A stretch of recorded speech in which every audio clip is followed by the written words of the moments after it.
Bienvenue dans Terrienne, l'actualité sur la condition des femmes dans le monde. Cette semaine, nous nous penchons sur une maladie de femmes vue par les hommes.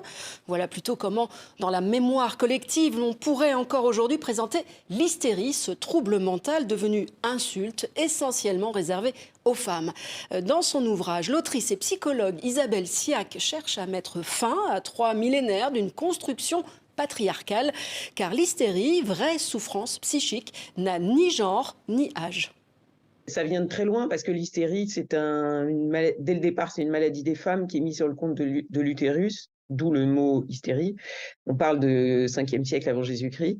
Et en fait, parce que les médecins hommes de l'époque ne savent absolument pas comment ça se passe, enfin, comment la reproduction fonctionne. Et donc, ils constatent chez les femmes un certain type de symptômes qu'ils ne savent pas expliquer et ils mettent ça sur le compte de l'utérus. Bon, alors de là, en fait, ça devient aussi la sexualité féminine. Alors, il y a, en gros, soit on les guérit en leur assurant une sexualité active, soit au contraire par l'abstinence. Enfin, du coup, la sexualité est tout de suite mise en jeu. Et c'est une façon, en fait, finalement, de contrôler la reproduction. Et en fait, ce qui ne fait que, évidemment, alimenter la frustration des femmes. Et ainsi donc, au fil de l'histoire, toutes les femmes étaient potentiellement hystériques. Parmi elles, de grandes figures comme Marilyn Monroe, Lady Di ou encore Marie-Antoinette.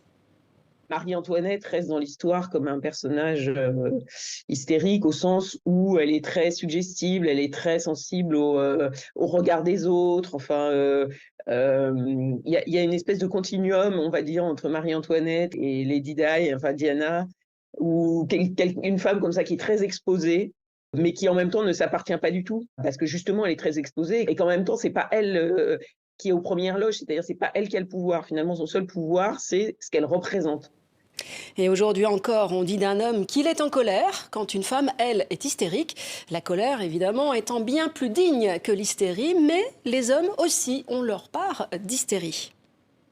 Les hommes hystériques sont pas reconnus comme tels. C'est-à-dire que des hommes qui ont besoin d'être dans la séduction et qui se plaignent, on en connaît tous. Voilà, c'est des gens qui sont frustrés, qui mettent leur corps en avant, qui sont dans la séduction comme ça, faute de mieux. On en connaît. Mais c'est pas viril, quoi. Donc c'est un peu compliqué finalement de reconnaître que bah voilà, toutes les femmes ne sont pas hystériques et il y a plein d'hommes qui souffrent d'hystérie. Voilà un dossier à retrouver sur le site de Terrienne. À la semaine prochaine.